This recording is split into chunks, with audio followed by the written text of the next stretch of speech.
तो आज की में हम जो टॉपिक डिस्कस करने वाले हैं वो बेहद इम्पॉर्टेंट है, जो कि है एलर्जी। सो हम एलर्जी के रिलेटेड चीज़ों को डिस्कस करने वाले हैं। तो यहाँ पे हर एक लाइन जो है वो एक मीनिंग लेके आती है। तो चलिए इसे स्टार्ट करते हैं।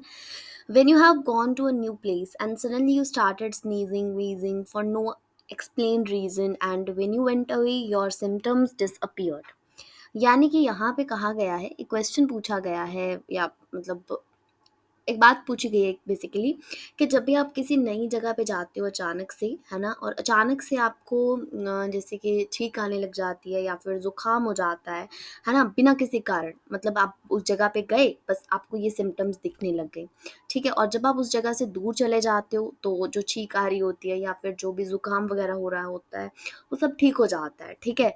तो ऐसा क्यों होता है ना, या फिर did this happen to you, क्या ये आपके साथ हुआ है? ठीक है जी। Some of us are sensitive to some particles in the environment. तो असल में होता क्या है कि हम में से कुछ लोग कई सारे पार्टिकल्स के लिए काफ़ी ज़्यादा सेंसिटिव होते हैं, ठीक है। The above mentioned reaction could be because of allergy to pollen mites etcetera which are different in different places.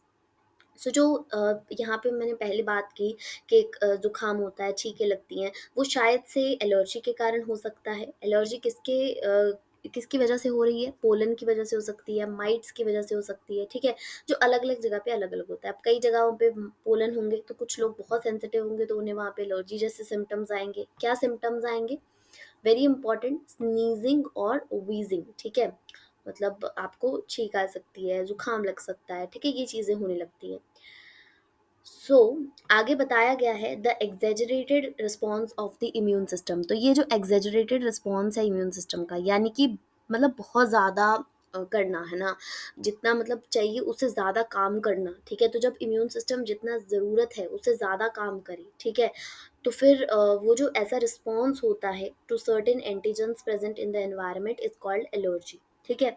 तो ये जो लाइन है शायद थोड़ी डिफिकल्ट लग रही हो, बट हम इसके एक एक वर्ड से इसको क्लियर करते हैं। तो जो ये एग्जैजरेटेड रिस्पॉन्स है, यानी बहुत ज़्यादा, जितना चाहिए उससे ज़्यादा रिस्पॉन्ड करना, ठीक है, किसका? इम्यून सिस्टम का। किसके लिए? एंटीजेंस के लिए जो कि एनवायरनमेंट में प्रेजेंट है। तो ऐसे एग्जैजरेटेड रिस्पॉन्स को हम एलर्जी बोलते हैं। तो उम्मीद करती हूँ आज आपको एलर्जी का बेसिक मतलब जो है समझ आया होगा कि एलर्जी आखिर है क्या, ठीक है। So allergy is the exaggerated response of the immune system to certain antigens present in the environment, ठीक है। So it is called as allergy.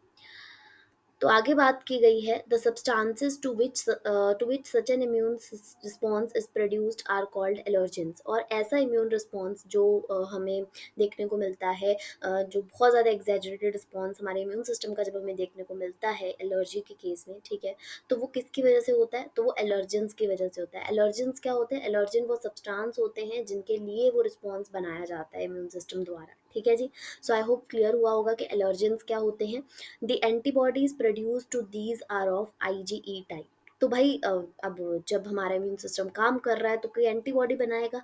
अब कौन सी एंटीबॉडी बनती है एलर्जी के केस में? तो ये बड़ी ही इम्पॉर्टेंट बात है कि IgE टाइप की जो एंटीबॉडी है वो बनती है एलर्जी के केस में, ठीक है। कौन कौन सी एंटीबॉडीज होती हैं? शायद आप में से बहुत लोगों को पता भी होगा, बट फिर भी हम देख लेते हैं। तो IgA, IgG,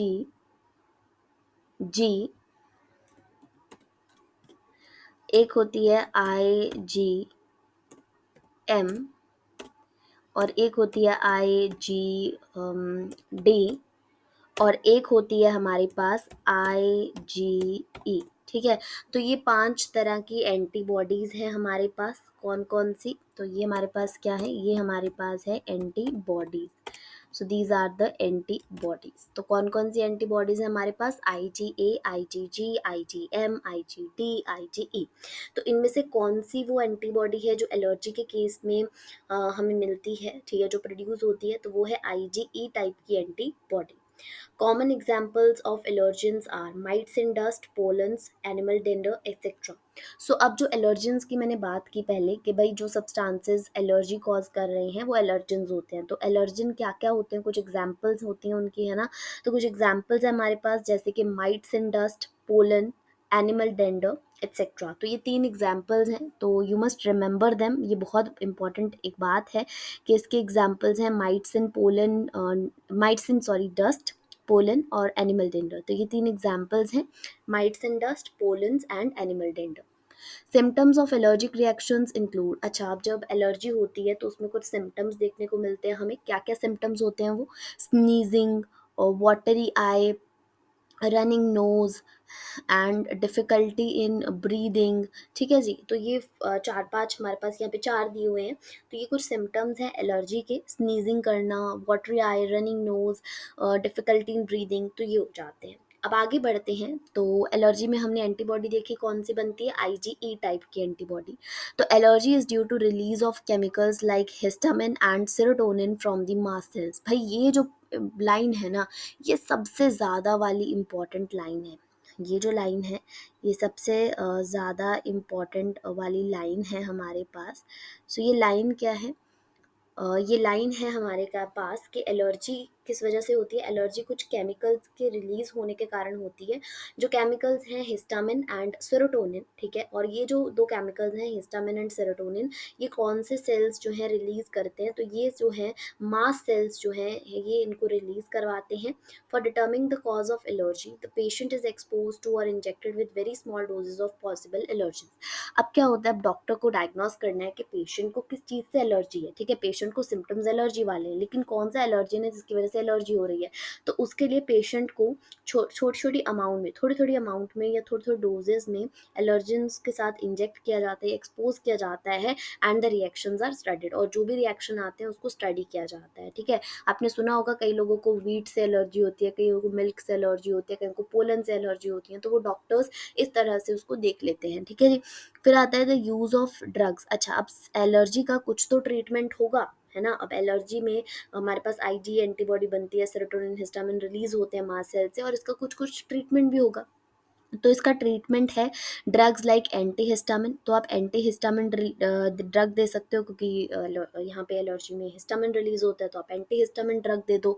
adrenaline and steroids, steroids भी यहाँ पे काम करते हैं और quickly reduce the symptoms of allergy. और ये सिम्टम्स जो है एलर्जी के, जैसे रनिंग नोज होना, स्नीजिंग होना, ठीक है, और वाटरी आई होना, डिफिकल्टी इन ब्रीदिंग, इन सारे सिम्टम्स को जो है ये क्विकली जो है रिड्यूस कर देते हैं। कौन कौन? Anti histamine, adrenaline and steroids. ठीक है जी। अब ये जो है यहाँ पे बताया गया है कि एलर्जी के मेन कारण क्या है, क्यों आज लोगों को एलर्जी हो रही है। सो यहाँ पे बात की गई है कि somehow the modern day lifestyle has resulted in lowering of immunity. तो आज का जो हमारा लाइफस्टाइल है इसकी वजह से हमारी इम्यूनिटी बहुत ज़्यादा कम हो रही है, and more sensitivity to allergens, और एलर्जेंस के लिए हमारी जो सेंसिटिविटी है वो बढ़ती जा रही है। More and more children in metro cities of India suffer from allergies and asthma. और बहुत से बच्चे जो हैं आजकल मेट्रो सिटीज़ में, जो बच्चे मेट्रो सिटीज़ में रहते हैं इंडिया के, वो काफ़ी सारी एलर्जीज़ और एस्थमा से सफ़र कर रहे हैं, क्योंकि उनकी जो सेंसिटिविटी है इन्वायरमेंट के प्रति वो बढ़ चुकी है। ठीक है, क्योंकि अर्ली जो है अर्ली लाइफ में उनको प्रोटेक्टेड एनवायरनमेंट मिला, और जब वो फर्दर उस एलर्जिन के कांटेक्ट में आई तो उनको एलर्जी या अस्थमा के सिम्टम्स शो होने लगे। सो ये जो है इसका कारण है, this could be because of the protected environment provided in the early life. तो अर्ली लाइफ में जब बच्चे को बहुत ज़्यादा प्रोटेक्टेड एनवायरनमेंट दिया जाता है तो उसकी वजह से जो एलर्जी एंड एस्थमा है उसके होने के चांसेस बहुत ज़्यादा होते हैं जब एलर्जिन के कॉन्टैक्ट में वो बच्चा आता है। सो ये थी सारी बातें एलर्जी को लेके। ठीक है जी। सो यहाँ पे मेन मेन बातों को एक बार जल्दी से कंक्लूड कर लेते हैं। तो एलर्जी में क्या होता है, एलर्जी क्या है? सो एलर्जी एग्जैजरेटेड रिस्पॉन्स है इम्यून सिस्टम का टू सर्टेन एंटीजन्स। ठीक है जी। और साथ ही बताया गया है कि एलर्जी कौन कॉज करते हैं, कुछ सब्सटेंस कॉज करते हैं जिनको हम एलर्जिन बोलते हैं। इसमें सिम्टम्स क्या रहते हैं? सिम्टम्स इसमें रहते हैं sneezing, watery I, running nose, difficulty in breathing. और जो एंटीबॉडी बनती है एलर्जी के केस में वो होती है आईजीई। और एलर्जिन के कुछ एग्जांपल्स हैं जैसे कि mites in, dust, pollens, animal dander etcetera. ठीक है जी। उसके बाद बात की गई है कि एलर्जी में कुछ केमिकल रिलीज करते हैं कुछ सेल्स हमारी बॉडी की, तो वो केमिकल्स हैं हिस्टामिन एंड सेरोटोनिन। और ये कौन से सेल रिलीज करते हैं? मास्ट सेल रिलीज करते हैं। और एलर्जी का कारण यानी एलर्जिन को आइडेंटिफाई करने के लिए स्मॉल डोजेस जो है सब्सटेंसेस के जो हैं पॉसिबल एलर्जिन के स्मॉल डोजेस जो हैं वो पेशेंट को जो है इंजेक्ट किए जाते हैं, एक्सपोज करवाए जाते हैं और रिएक्शंस को स्टडी किया जाता है। और जब हमारे पास हिस्टामिन एंड सेरोटोनिन रिलीज होता है एलर्जी में, तो इसके ट्रीटमेंट के लिए हम एंटी हिस्टामिन दे सकते हैं, एड्रेनलिन दे सकते हैं एंड स्टेरॉइड्स दे सकते हैं, जो क्विकली एलर्जी के सिम्टम्स को रिड्यूस कर देते हैं। ठीक है जी। और मॉडर्न डे लाइफस्टाइल की वजह से हमारी इम्यूनिटी कम हो रही है और ज़्यादा से ज़्यादा बच्चे सेंसिटिव बन रहे हैं, है ना, कुछ चीज़ों के लिए। तो मेट्रो सिटीज़ में ये बहुत कॉमन है और इसी की वजह से बच्चों को आज अस्थमा जैसी प्रॉब्लम्स आ रही हैं, एलर्जीज़ हो रही हैं। ठीक है, तो जो मेन रीज़न है एलर्जी का वो है protected environment provided early in life. तो लाइफ में जब पहले प्रोटेक्टेड एनवायरनमेंट मिलता है तो उसकी वजह से जब बच्चा बड़ा होता है, तो जब वो ऐसे इन्वायरमेंट में आता है जहाँ पे उसको पोलन भी मिलता है, डस्ट भी मिलती है, तो वहाँ पे उसको एलर्जी जैसे सिम्टम्स आते हैं और साथ ही एस्थमा भी हो जाता है। सो इस वीडियो में हमने एलर्जी टॉपिक को बहुत ही अच्छे से एनसीईआरटी से बिल्कुल डेप्थ में जो है पढ़ने की कोशिश की है। So this was from NCERT,